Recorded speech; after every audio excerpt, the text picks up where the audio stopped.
This is going to be another incredible broadcast, but particularly so.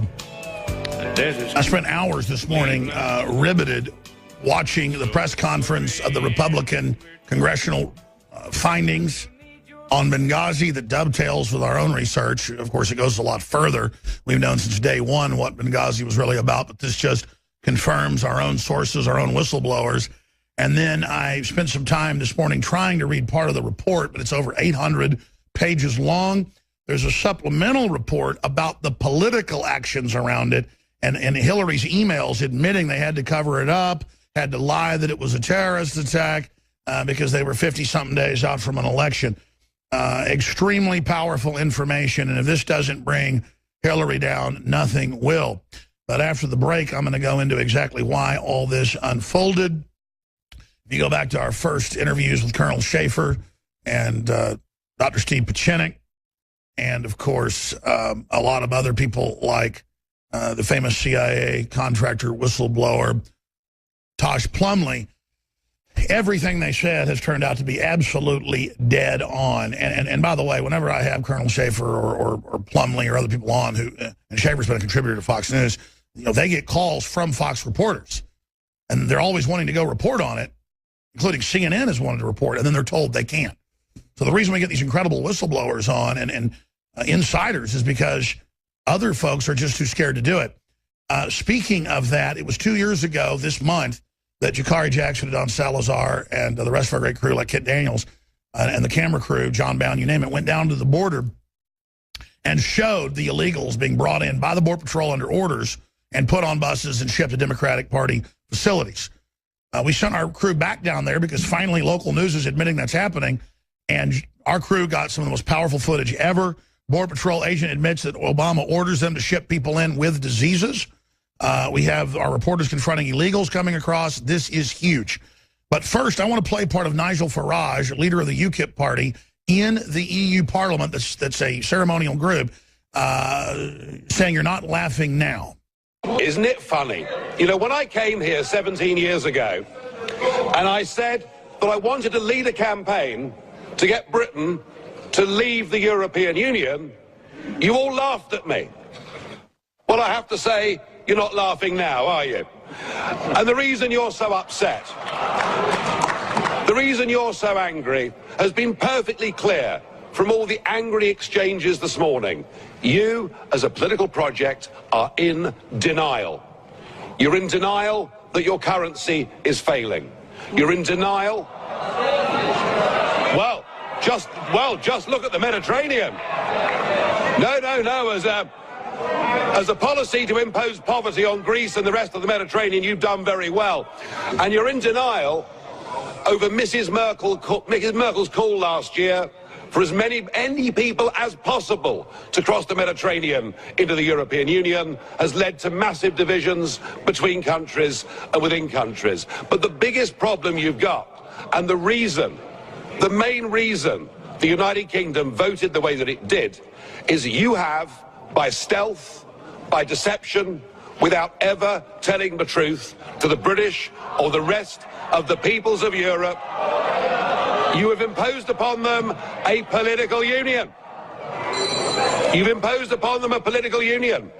And when the people in 2005 in the Netherlands and France voted against that political union, when they rejected the Constitution, you simply ignored them and brought the Lisbon Treaty in. That's right. Let's fade that down.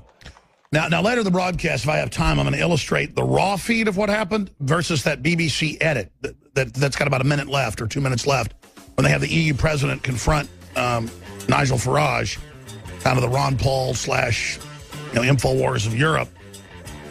They're yelling at him and won't let him talk and calling him names when he counters them and says, yeah, you were laughing before, you're not laughing now. But when you go to CNN or BBC with the clips, it's like Farage insults them, is mean out of the gates, and taunts them. No, he was responding to them, screaming names at him. Where should we start? Where should we begin today? Well, coming up, we have Gerald Celente, the trends forecaster. We have Congressman David Brat, who, of course, defeated one of the Republican establishment minions, and who is a populist firebrand, joining us to talk about a host of issues. And we're also going to have Paul Joseph Watson from London, England, hosting the Overdrive 4th hour. But I do want to also open the phones up in that 3rd hour, and I'm going to try to open the phones up in this 1st hour and not hog all the airtime to myself. A lot has happened. Obviously, there's the new Republican Benghazi report. I watched most of the hour-plus long press conference this morning and really couldn't find any fault with what they were saying, though they had one Republican female congresswoman, and she spoke so quick I couldn't write her name down. I want to go to the transcript. She goes, "We're just lucky Gaddafi's militia didn't strike as much as they stood down." And I was like, what? These were Wahhabist al-Qaeda people who'd taken over Benghazi, who were overthrowing the country and who had overthrown it, and who were transferring weapons into Syria to take over the next country. And Gaddafi had been fighting al-Qaeda. Gaddafi had nothing to do with Benghazi, but other than that, I mean, the whole thing was pretty accurate. I haven't had time, obviously, to read the whole 800-page report. I've got a synopsis of it, and we're printing off the report as we speak. But they did point out that you could read this report in less time than they stood down. But I'm going to get, in a nutshell, to what Benghazi really was. And it's the same thing I said 4 years ago, and it's the same thing that's now been vetted out and proven that we were dead on with our sources 4 years ago. But Obama didn't just order a stand down in Benghazi so that weapons could be transferred to Syria. And the ambassador and the security forces didn't all evacuate like they were ordered to. And the al-Qaeda folks showed up to get their weapons, and the ambassador did his job, and he was killed. And there was a stand down. It was the Benghazi security forces that came and did this. We've known that since the week it happened, from Colonel Schaefer, from Tosh Plumley, from Steve Pieczenik. I just had Steve Pieczenik on again yesterday, but I'm really tempted to get him on for like 10 minutes today just on this report. In fact, let's see if we can do that at the start of one, just for one segment, his statement on Benghazi, because you can go back to Pieczenik a week after Benghazi, or even less, coming on and laying everything out. Everything. And that's because he just has all the sources, all of them. Being someone that was one of the expert brain trusts with General Boykin and others, Schumacher and others, Shoemaker, setting up Delta Force and other units. And, of course, being the Undersecretary of Assistant to State, he honchoed so many operations that then he was able to immediately break down exactly what happened. But let me tell you, it's creepy. It's not fun to be first on so many issues and to be proven right. It's a very scary position. It's a very dangerous position. It's very frustrating to know that mainstream media has access to a lot of these same sources and chooses instead to cover up or focus on side issues. But I'm going to speak more about that today. But I'll tell you, watching that press conference reminded me of a lot of things that I'd forgotten about, or kind of shelved in the back of my mind. And it also just illustrated how twisted the Obama administration and the Clintons are.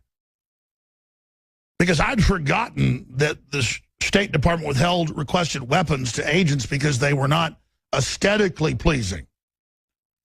These people are so anti the image of a human with a gun to protect themselves that if a gun's scary looking, they don't even let their own protectors have them. That's the deep mental illness of these people. That's like George Clooney doesn't get the irony, or Michael Moore, that on average they have 5 or 6 bodyguards. There were news reports that one villa he has, it's over $100 million in Europe, has more than 10 armed security personnel when he's there.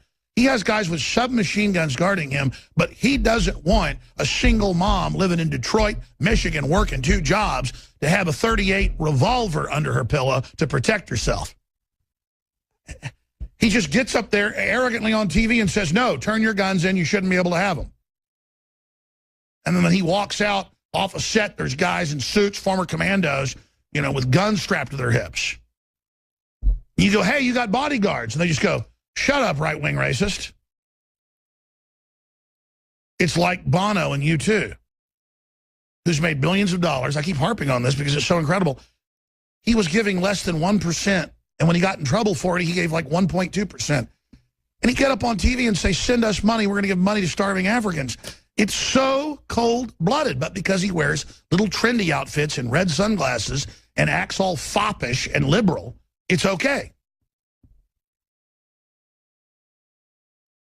It's like Kanye West saying, I'm broke, send me, $25 million. And it turns out he's worth hundreds of millions and isn't broke. He just wanted to pimp his audience. He hates them. Why wouldn't you love your supporters and fans? I just don't get it. It's so upside down, but that's the nature of a predator. That's the nature of a Bono or a Zuckerberg or a Kanye West, as I call him, a.k.a. Gayfish. It's just frustrating. These people are so... You look at Kanye West's eyes. He is so immature and so evil and so narcissistic and so unhappy. He looks like a spoiled 3-year-old.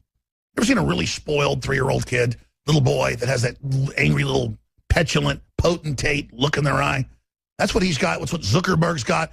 Who is at a press conference and goes, yeah, my users that trust me to not share their data are a bunch of dumb Fs. But unlike the famous Andy Griffith Face in the Crowd film, 1957, I just watched that last week again. It's so powerful, that made him so famous, where he's like, this supposed guy that cares about everybody, but he gets caught with a hot mic calling his supporters a bunch of dumb scum. I remember watching that movie when I was a kid with my mom. We were down here one summer visiting family in Austin. She took me to Paramount and saw it. I remember thinking, that's not really how that works, because somebody that's so popular with their fans and getting rich, in the media with their fans should love their fans. It's like a plant loving sunlight. But as I grew older, I realized, no. The predators get off on doing bad things. The predators enjoy it. But look, I'm digressing. It's just that all these liberal supporters, particularly right now, because that's the cutting edge of the establishment's attack right now is via the left. They'll switch back to controlled right soon enough, don't worry. That's what they do historically. But their fans, their supporters, believe they're on some winning bandwagon, and the joke is on them. The joke is on them completely and totally and really irrevocably in many cases, because people can't admit they've been conned. And look, I've told this story probably 100 times. I'll tell it briefly again. We're going to go to break and come back with all the news.